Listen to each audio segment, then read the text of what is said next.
Hello दोस्तों, कैसे हैं आप सब। राम जी की पाठशाला में आपका बहुत बहुत स्वागत है। उम्मीद करता हूँ आप सब अच्छे होंगे और आपकी तैयारी भी बहुत ही बेहतर ढंग से चल रही होगी।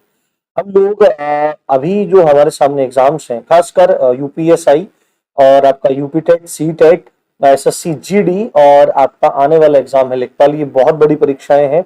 इन परीक्षाओं में बैठने वाले अभ्यर्थी भी बहुत सारे हैं जो बहुत ज्यादा टेंशन में रहते हैं कि बस हमारे नंबर कहीं से बन जाए, हमारा सिलेक्शन कहीं से हो जाए, हमारा एग्जाम पास हो जाए। तो राम जी की पाठशाला आप लोगों के निःशुल्क एकदम सीरीज चलाए हुए जितना भी संभव हो सकता है आपके लिए कर रहा है। और अभी हम लोग वर्णमाला को पढ़ रहे थे। वर्णमाला से संबंधित एक वीडियो पहले भी जा चुकी है।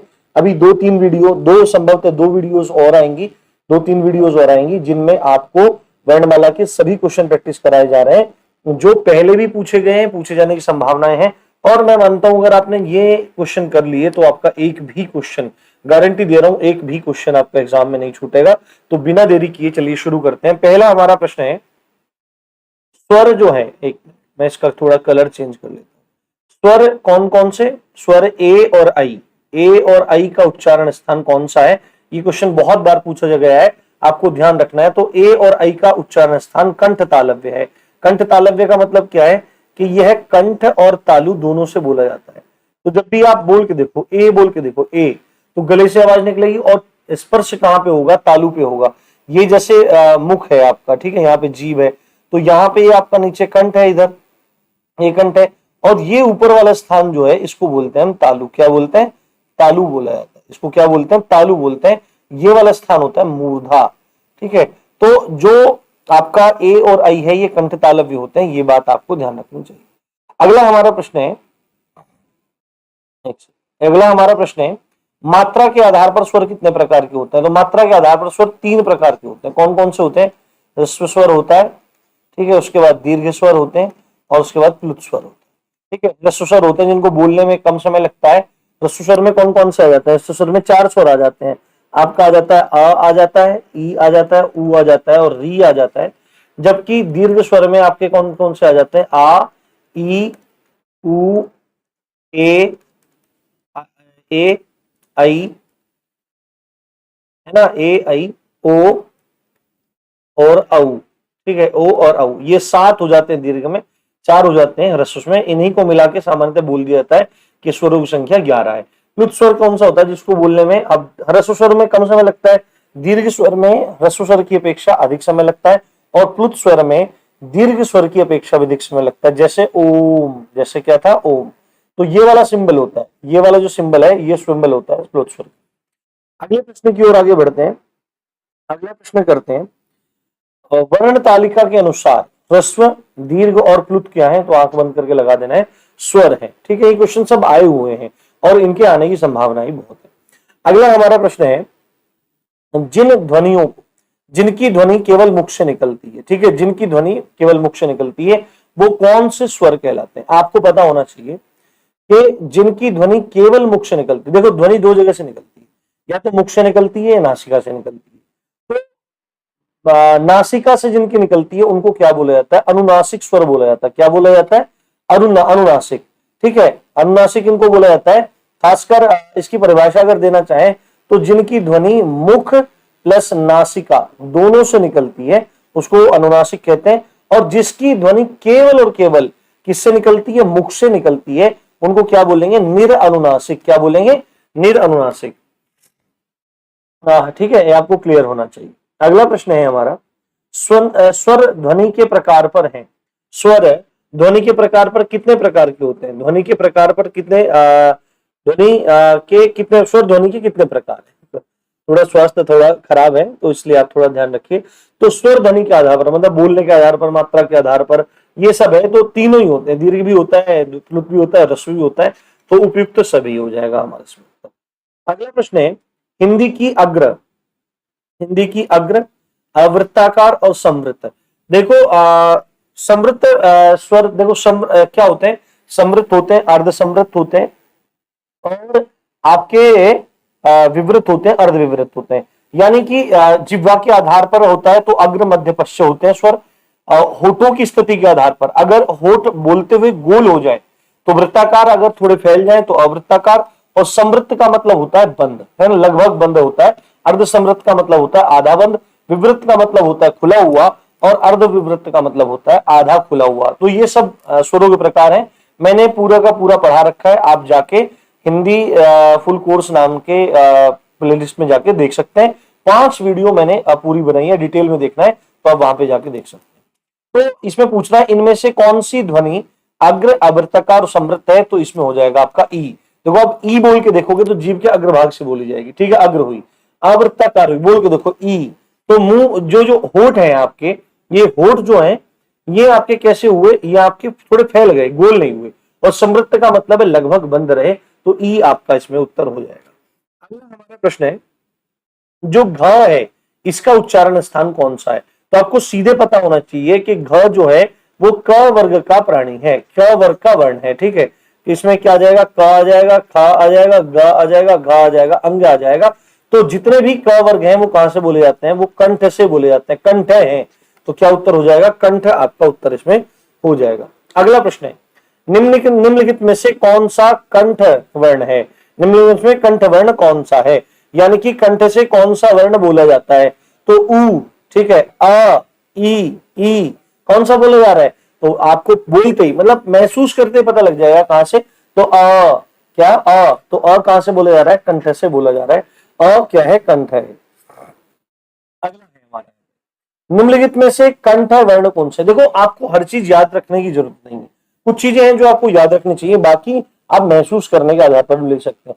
आपको पता है सीधे ही आ जाएंगे, देखो क्या, कैसे, आ, ह, और विसर्ग कोई भी लगाते हैं, आम्रह, आम्र, तो विसर्ग कहीं भी लगता है तो जो अंग आ क्या होता है, जो होता है ठीक है, विसर्ग होता है, ह हुआ, आ हुआ, ये क्या है, कंठ है आपके, इसी में आपका अ भी आ गया, यही आपका उत्तर है।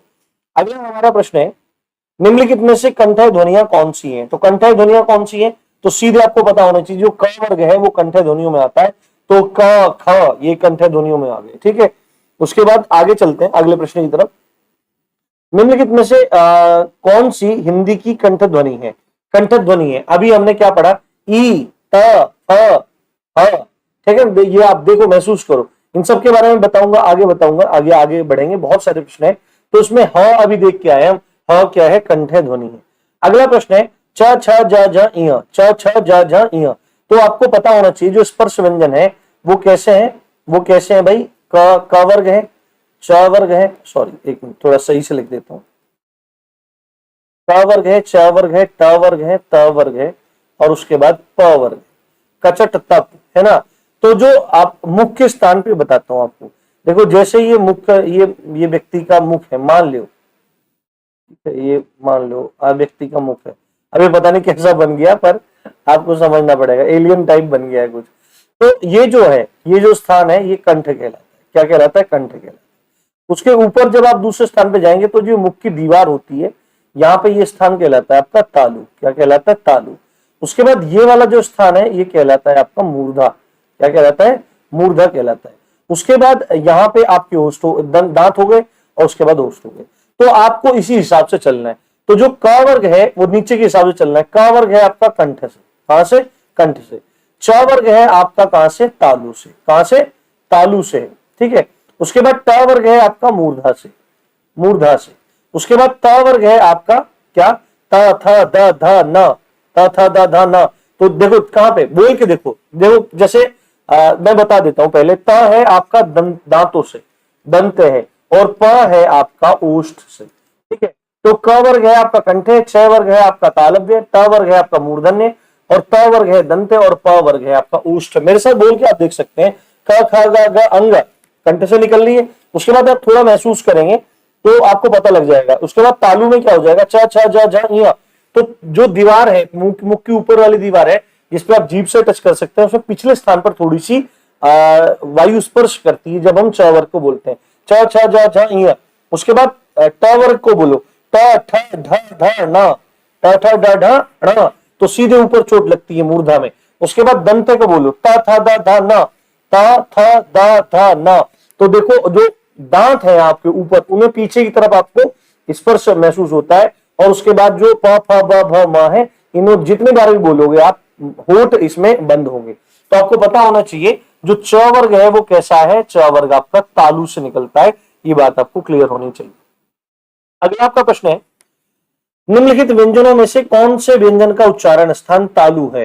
ठीक है, तालु है। तो आपको थोड़ा सा इसमें महसूस कर, देखो क वर्ग है, क ख ये तो नहीं है। उसके बाद च छ, ये च छ ज झ य, च छ ज झ ये, तो च वर्ग का हो गया, ये नहीं होगा। उसके बाद कौन क्या पूछ रहा है, तालु से पूछ रहा है, च छ ज झ ये, सॉरी च छ ज झ ये। तो अभी आपको देखना पड़ेगा, तो हमारा जो च वर्ग है वो कहां से निकल रहा है, तालु से निकल रहा है। तो च छ, तो छ किसका हुआ, ये च वर्ग का हो गया आपका, इसलिए आपका उत्तर हो जाएगा छ। क्या हो गया इसमें, छ, इसमें आपका उत्तर हो जाएगा छ, तालु से निकल रहा है। और प फ ब भ म, प फ ब भ म, ये क्या हो गया आपका, ये ओष्ठ हो गया। और ये क्या है, त ठ ड ढ न, ये आपका हो गया मूर्धन्य, त वर्ग में आ गया, ऊपर वाला कंठ हो गया। ये आपको बस थोड़ा पता होना चाहिए। जो श है उसका उच्चारण स्थान क्या है, जैसे आपको है जो आपके ऊष्म व्यंजन है, जिसमें श है, श है, स है और ह है। इसमें ह को तो हमने देख लिया, कंठ है। उसके बाद ये जो श है ये कैसा है, ये कौन, ये क्या उच्चारण स्थान कैसा है, श का जो उच्चारण स्थान है वो क्या है, आपको देखना पड़ेगा। श का उच्चारण स्थान है आपका तालु, श, ठीक है, क्या है, तालु है, उच्चारण स्थान क्या है, तालु आपका इसमें हो जाएगा। अगला प्रश्न फिर से वही आ गया, श का उच्चारण स्थान क्या है, तो फिर तालु आप लगा। अगला प्रश्न है, निम्नलिखित में से तालव्य ध्वनि कौन सी है, तालव्य ध्वनि कौन सी है? ठीक है, तालव्य ध्वनि तो अभी पर क्या है, ट क्या है, ट तो आपका वो हो गया, त तो आपका क्या हो गया, ट, ट आपका है टाटा मूर्धन्य, प है आपका ओष्ठ है, श है आपका तालव्य अभी पढ़ के आए, और क है आपका कंठ है। तो आपका उत्तर हो जाएगा भैया इसमें, आपका उत्तर हो जाएगा इसमें श। क्लियर? अगला प्रश्न है, अगले प्रश्न की तरफ बढ़ते हैं। च वर्ग की ध्वनियां किस वर्ग में आती है, तो अभी मैंने बताया तालव्य वर्ग में आती है, तालु से निकल। अगला प्रश्न है, ई ई च छ ज झ इया, तो यहां पे सीधे याद रखना है आदि का उच्चारण स्थान कौन सा है। तो च छ ज झ इया का तो हमको पता ही था कौन सा है, तालु है। साथ में अभी और भी पता लग गया कि ई और छोटी ई और बड़ी ई, छोटी ई और बड़ी ई, इन दोनों का स्थान भी क्या है, तालव्य ही है। ये बात आपको क्लियर करनी पड़ेगी। ठीक है, अगले प्रश्न की तरफ बढ़ते हैं। किस व्यंजन का उच्चारण स्थान तालव्य है, तो क ख ग घ ये कंठ हो गया। उसके बाद च छ ज ज इ, च छ ज झ इ, तो झ किस में आ गया, झ किस में आ गया, च वर्ग में आ गया। और च वर्ग में, च वर्ग कैसा है, तालव्य है, तो आपका इस उत्तर इसमें झ हो जाएगा। उसके बाद प फ ब भ म, ये हो गया आपका क्या, ये हो गया आपका ओष्ठ में। और त थ द ध न, त थ द ध न, ये आपका दंते में आ जाए। ठीक है, चले निम्नलिखित उच्चारण के आधार पर इय जो है वो कैसा व्यंजन है, तो च छ ज झ इय सीधे याद हो जाएगा तालव्य। तो एक बार आपका कॉन्सेप्ट क्लियर हो जाए फिर आपके उत्तर एकदम सही होते चले जाएंगे। अब जो य है उसके बाद जो अंतस्थ व्यंजन है य र ल व, इसमें य का उच्चारण स्थान कौन सा है, इसमें य का उच्चारण स्थान कौन सा है, तो य का उच्चारण स्थान भी आपको याद रखना है, तालु ही है। तो अब तक हमको कितना पता लग चुका है, य तालु से है, पूरा च वर्ग तालु से है, आपका ई तालु से है और बड़ी ई तालु से है। तो अभी तक हमको पता लग चुका है कि ये हमारे तालव्य है। अगला है श ध्वनि कैसी है, अभी हम पढ़ के आए हैं, श ध्वनि हमारी तालव्य है। श ध्वनि हमारी कैसी है, तालव्य है। पिछले वाले में जोड़ देते हैं श भी, ठीक है, पिछले वाले में श भी जोड़ देते हैं, श हमारा कैसा है, तालव्य ध्वनि है। अगला प्रश्न है हमारा, जो हमारा ड है, ठीक है, जो हमारा ड है, क्या है, ड है, तो ये किस में आ जाएगा, ड हमारा किस में आ जाएगा, तो ड किस में आता है, ट ठ ड ढ अण, तो ट वर्ग में आ गया। और ट वर्ग किस में आ रहा था, बोल के देखो कहां चोट लग रही है, ऊपर मूर्धा में चोट लग रही है, तो ड किस में आ जाएगा, मूर्धन्य में आपका आ जाएगा। अगला है ट वर्ग का उच्चारण स्थान कौन सा है, तो अभी हमने देखा मूर्धा है। ठीक है, अगला प्रश्न है, हिंदी की मूर्धन्य ध्वनियां कौन सी हैं, तो हिंदी की मूर्धन्य ध्वनियां है ट ठ ड ढ, ठीक है, अणा भी इसमें ही आ जाता है। अगला प्रश्न है, निम्नलिखित में से कौन सी मूर्धन्य ध्वनि नहीं है, तो मूर्धन्य ध्वनि में त आ जाएगा, त ठ ड ढ और अण, त ठ ड ढ और अण, यानी कि ट भी है, ठ भी है, ड भी है, जबकि हमारा ये नहीं है। आपको एक चीज पता होनी चाहिए, ये है ढ और ये है अढ़। ये क्या है आपका अढ़।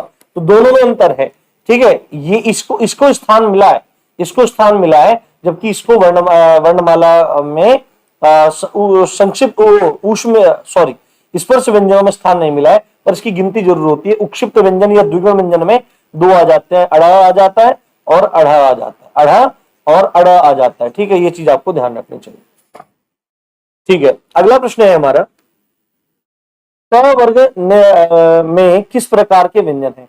तो ट वर्ग में मूर्धन्य प्रकार के व्यंजन है। मूर्धा से प्रश्न देखते हैं, उच्चारण स्थान की दृष्टि से कौन सा विकल्प शुद्ध है? तो स दंत्य है, श मूर्धन्य, तो गलती हो गया हमारा, ठीक है। श तालव्य, ये भी गलत हो गया। च कंठ है, ये भी गलत हो गया। तो सबसे पहली बात तो हमको पता होनी चाहिए, जो च है अपना वो कैसा है? वो हमारा तालव्य है, ठीक है। उसके बाद जो ये श है, ये तालव्य नहीं होता, ये मूर्धन्य होता है। क्या होता है? मूर्धन्य होता है। श अभी हम पढ़ के आए हैं, ये तालव्य होता है, ठीक है। जबकि स क्या होता है? आपका दंत ही होता है। इसको आपको ध्यान रखना पड़ेगा। अगला प्रश्न है, त वर्ग की ध्वनिया का उच्चारण स्थान कौन सा है? तो त थ द ध न, त थ द ध न। तो अभी हमने देखा क च ट, ये हो गया, और उसके बाद त और प। तो त में बोल के देखो, त थ द ध न, तो ये कौन सा स्थान है? ये दंतय है। कैसा है? आपका दंतय है। ये आपको बात ध्यान रखनी चाहिए। तो थ किस वर्ग का व्यंजन है? तो त थ किसका है? त थ द ध न। तो त वर्ग पूरा कहां से बोला जाता है? दांतों से बोला जाता है, दंत्य है। ये बात आपको ध्यान रखनी चाहिए। अगला प्रश्न है, त का उच्चारण स्थान कौन सा है? फिर दांतों से, आपको पक्का होती जाएंगी चीज। उसके बाद अगला प्रश्न है, निम्नलिखित में से कौन सा दंत्य है? तो त थ द ध न। तो च नहीं हुआ, ये नहीं हुआ, ये नहीं, ये नीचे वाला नहीं होगा, ऊ नहीं होगा, हमारा कौन सा हो जाएगा? ये हो जाएगा। त कहां से बोला जाता है? दांतों से बोला जाता है। उसके बाद द ध्वनि का उच्चारण स्थान के आधार पर होता है। कहां पे? द कहां से होता है? तो त थ द ध न। तो त वर्ग पूरा कहां से बोला जाता है? त वर्ग दांतों से बोला जाता है, तो दंतय है। अगला प्रश्न है, निम्नलिखित में से कौन सी दंतय ध्वनि है? निम्नलिखित में से कौन सी दंतय ध्वनि है? तो यहां पे आपको ध्यान रखना पड़ेगा, दंतय ध्वनियों में त वर्ग तो पूरा आता ही है।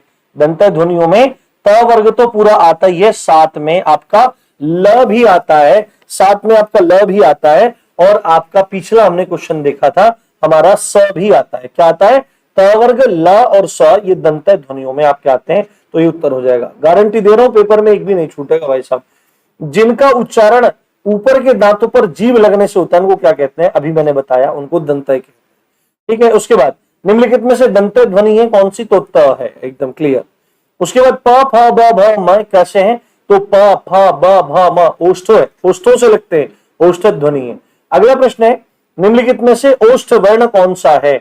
ओष्ठ वर्ण कौन सा है? बोल के देख लो। आ, ये बोल के देखो, अ आ ई, होठ टच हो रहे, ऊ कौन सा है? कौन से में आपको महसूस हो रहा है?